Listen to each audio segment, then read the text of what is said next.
I request all the participants to come inside, and we are going to start the session.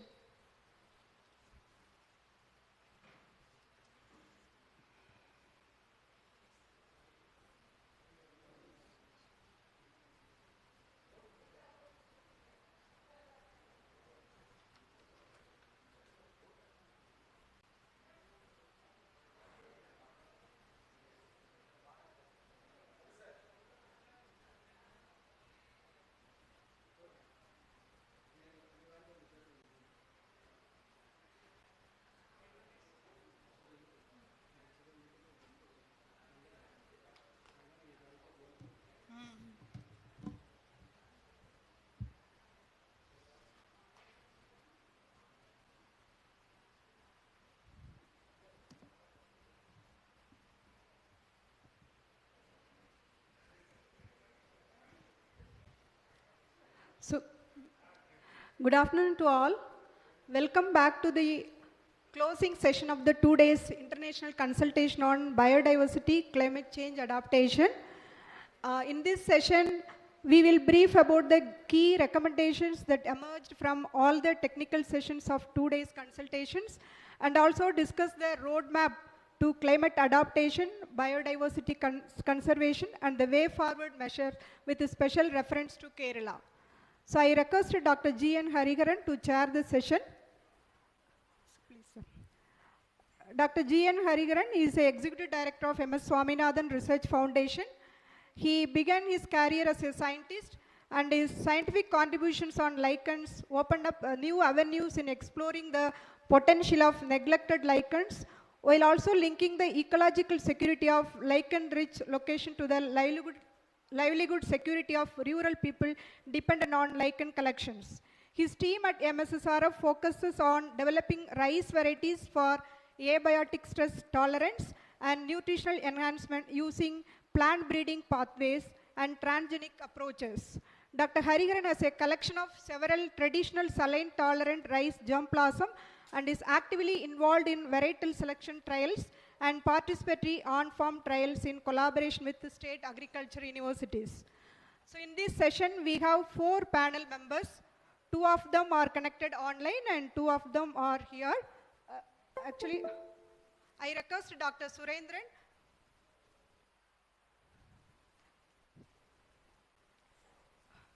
Mr. Siddhik, he is on the way. He is going to join us very soon. Now I request Dr. G.N. Hariharan to chair this session and introduce the panel members. Over to you, sir.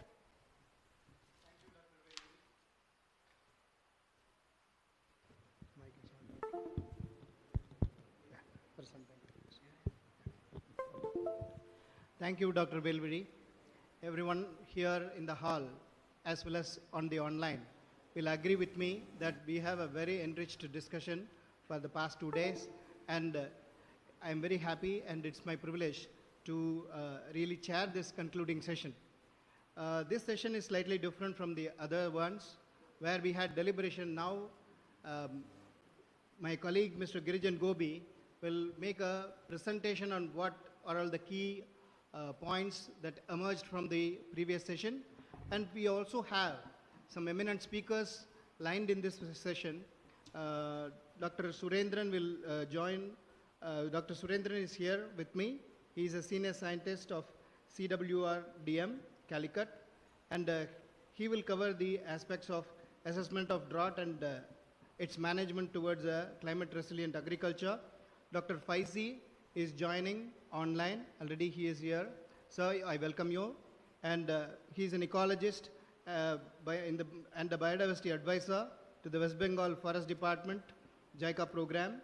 And he is also chair IUCN CESP task force on the post-2020 Global Biodiversity Forum. And we have Professor Ramakumar. He is also online. He has joined us. I welcome you, Dr. Ramakumar, to this session. We are going to have a very enriched session. Without wasting much time, I request my colleague, Mr. Girijan Gobi, to make a brief presentation on the key points that emerged during the past sessions.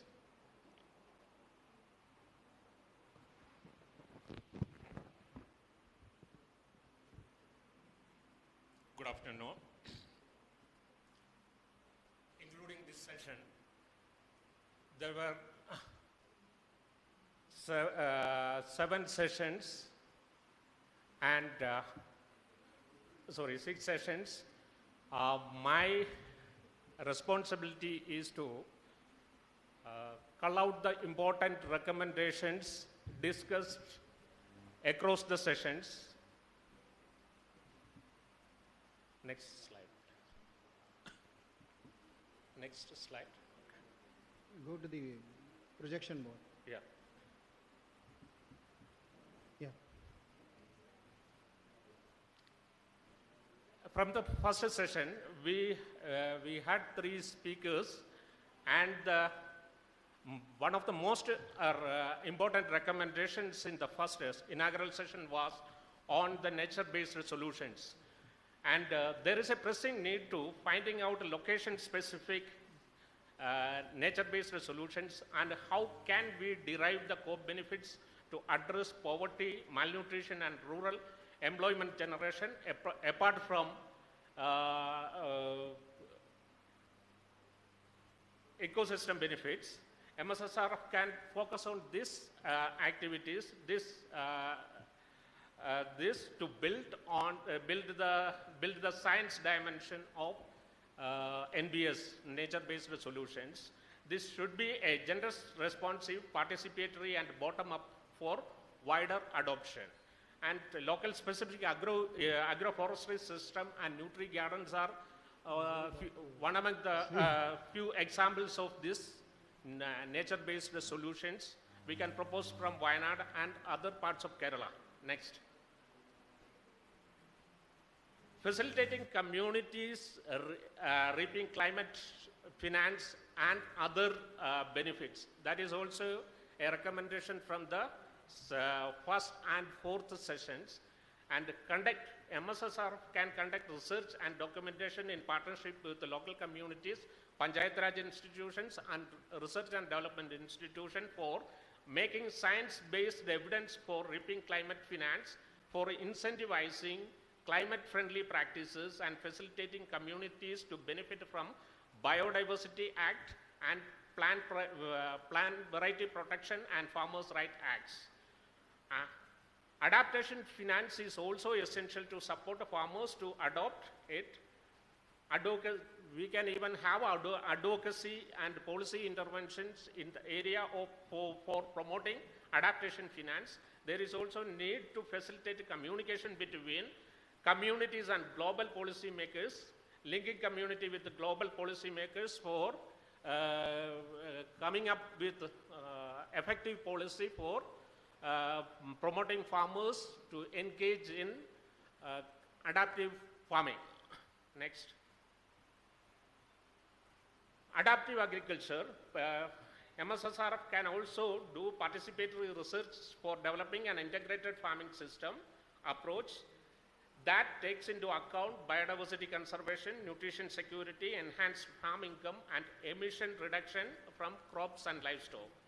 Local practices and traditional knowledge have to be integrated with the modern knowledge for improving our understanding of human environment system. There is a need to shift focus from staple food alone to diversified crops. Adaptation, and now it is shifting towards a climate resilient development, CRD. Next. Climate information. There is a vast discussion on climate information. This is more significant in the context of Kerala. The increased incidences of extreme weather events associated with and associated casualties make Kerala vulnerable to climate change. There is a pressing need to make community more resilient to climate risk and disaster preparedness. Providing training and capacity building to the individuals, communities, and local institutions are vital. Community-sourced modeling and engaging local communities in developing database on parameters such as rainfall, groundwater, water runoffs, etc. will help to equip them to forewarn themselves. This is a recommendation made by Dr. Madhusudanan, and we can even, in the context of Kerala, this is more relevant, and we can also work in this area. Next. Mangrove forest conservation. In Kerala, across expected rise in sea level may lead to penetration of saline water in coastal areas, and increase in sea level can worsen the life and livelihood of coastal communities. MSSRF has set evidences to address such issues through mangrove conservation, and the MSSRF mangrove conservation program can be extended to the west coast, especially Kerala coast. Next. Conservation of traditional crop varieties. CAbC has been focusing on conservation of traditional crops and their varieties, and we gained significant success in conserving those traditional varieties. And we can even revive the seed system, facilitating benefit sharing and payment for ecosystem services. We can also work on appropriate market interventions and promotion of traditional varieties resilient to biotic and abiotic stress. Next. Homestead-based integrated farming system. We have a detailed discussion on homestead-based integrated farming system, and this model is a sustainable solution to many contemporary issues. Homestead-based integrated farming system can be spread across Kerala for addressing malnutrition, loss of agrobiodiversity, and ensuring climate resilience besides economic return. Home nutrition garden are low-cost intervention for sustainable nutrition security significant to Kerala. Next. Thank you. These are the recommendations derived from the different technical sessions. Thank you once more. Thank you, Girijan. In fact, he provided us the glimpse, and sure many points emerged, and new focus areas were also identified. I understand Sri Siddiqui is still on his way, so once we have him here, I can invite him for the talk. Now, may I request Dr. Surendran to give his talk for about 10 minutes, so that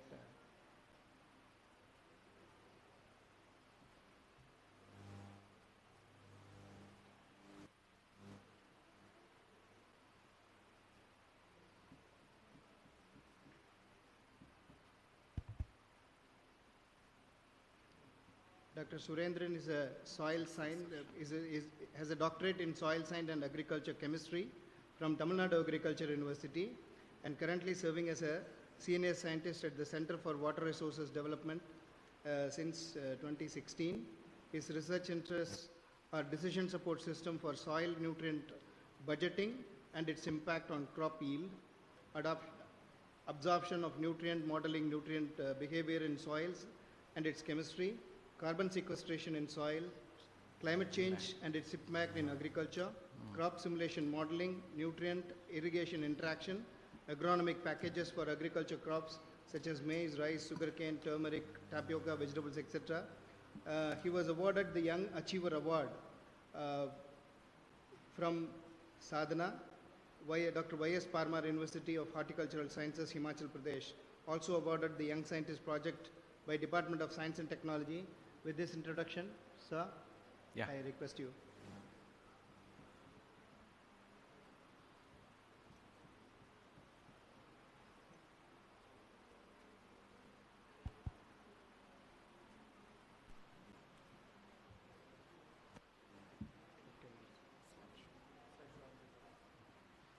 Thank you, sir, for your nice introduction. And first of all, I would like to congratulate the team MSSRF for organizing such an international consultation on biodiversity conservation and the context of climate change.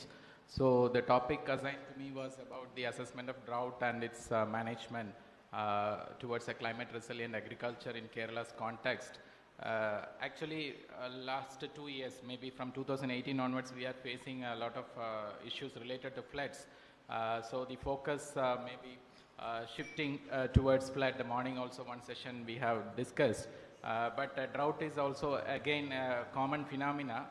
Based on our studies, we could understand that So in this, particularly when we look at the Kerala's data for the last 100 or 110 years, we have analyzed, and we could know that the southwest monsoon actually it is increases from the southern Kerala to northern Kerala, whereas northeast monsoon is decreasing from the south to north, and especially the summer showers are also decreasing from south to north.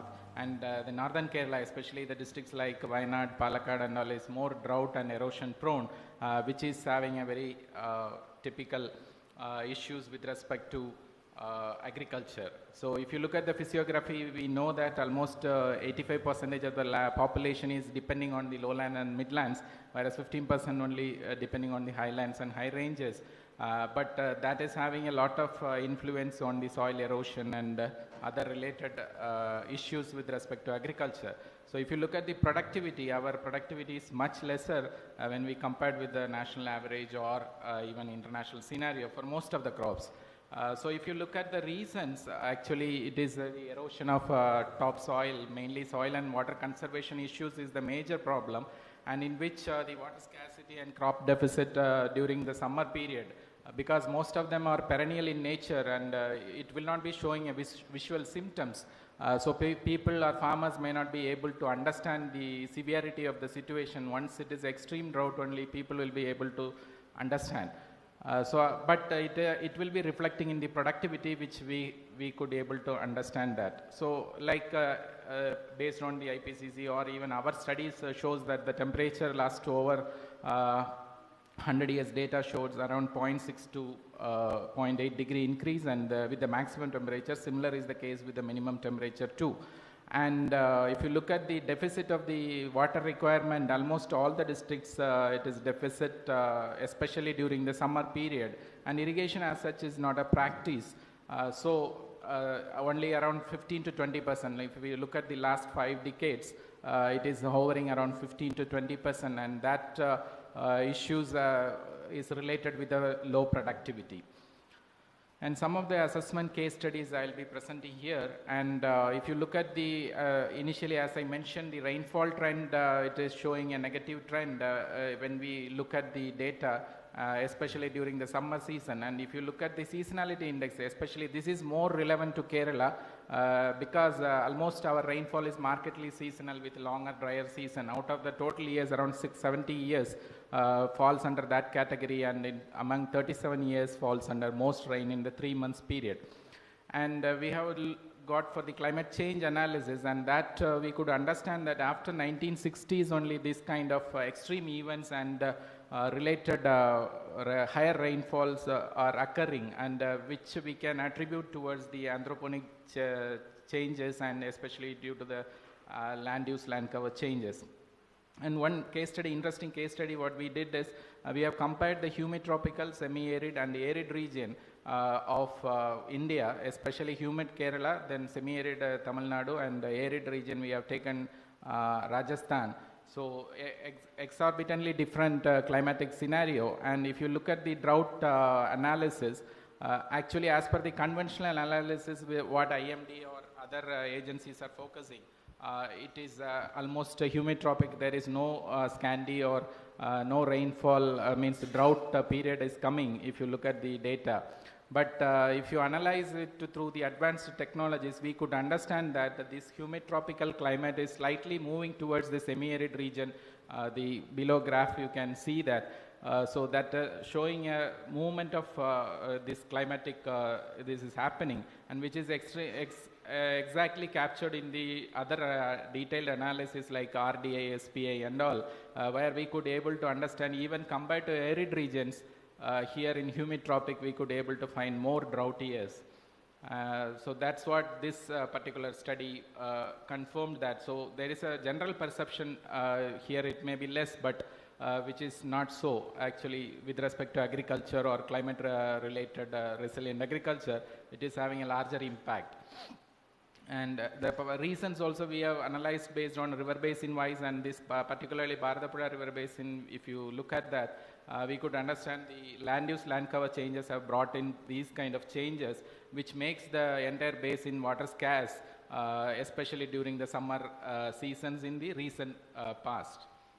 So what are all the strategies by which you can manage these things? That's what maybe within this short span I'll try to spell out these things. Mainly the 4R concept: reduce, reuse, recycle and recharge. And these are all the options what we were, especially CAbC is working on improving the irrigation efficiency wherever it is being practiced, and then rooftop or surface water harvesting, then watershed management, especially soil and water conservation measures, then reusing the wastewater, domestic wastewater. Also, we were having some demonstrations funded by Planning Board and Agriculture Department.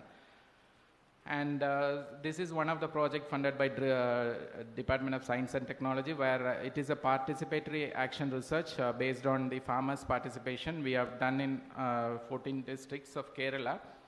So here the irrigation scheduling and the requirement was calculated based on the scientific studies, and then the farmers were adopting, and we could able to get a very good yield. Some of the photographs I'll be scanning across, either in the open cultivation and also in the closed or controlled environment like polyhouse or greenhouses. And almost a lot of capacity building programs and seminars, workshops were conducted. And the results, what we could understand is almost most of the crops we could able to get around 100% higher yield. And the uniformity of the product means especially the quality of the produce is high. And on an average, we could able to get 40% of savings in water, which ranged from 30 to 55%. But on an average, we can say 40% of savings. In most of the plots, along with the drip fertigation, these kind of soil and water conservation measures also have been taken up, especially during the summer season where there is a scarcity of water. Along with the drip irrigation, they can be able to manage such kind of things. This is one another low-cost technology. In the morning, we were talking about integrated farming system with the combination of different crops. Under such terrace gardening and all, this wick irrigation technology, which will be a good technical or technology which can be adopted by the farmers at a low cost. And this is just to understand the climate change impact and how it is affecting the agriculture. We have taken, it was an TIFAC, means the think tank from DST. We have got the project, and especially we worked on in Kerala, Kozhikode, and Gujarat as a whole state, and Madhya Pradesh we have taken a water scarce region, especially Bundelkhand region, and analyzed how the future climate change and the historical climate pattern has influenced the agriculture. So this was the model we have used. Morning Jacob John sir was also pointing out agroecological zonation concept, and the results showed that almost for most of the crops yield is tending to decline when we compare with the historical yield, especially with respect to banana, rubber, coffee, black pepper and all. Only few crops it was showing a little bit improvement, and that too under irrigated conditions only. And in this study, especially with respect to coffee, which I want to highlight here, we found that in the future scenario by 2025 or 2030, the area suitable for coffee will be declining, because most of the things what we got is around 80% decline we could understand, because it is most sensitive to the temperature regimes, rainfall, relative humidity and all. So the highly suitable area may tend to go to marginally suitable or medium suitable area, which may result in a loss in the productivity, which we have done along with the collaboration with the coffee board.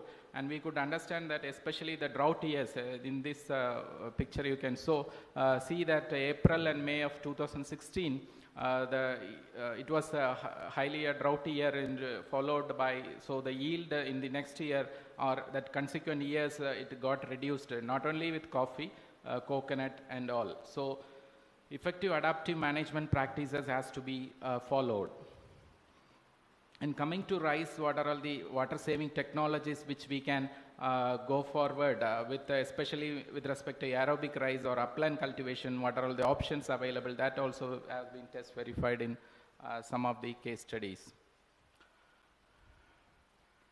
So, and we have some drought management systems or softwares by which the users or panchayat or anyone can understand whether there is any possibility of drought in the coming months, and also in the whatever happened earlier also they can understand by comparing these studies. This is the system especially.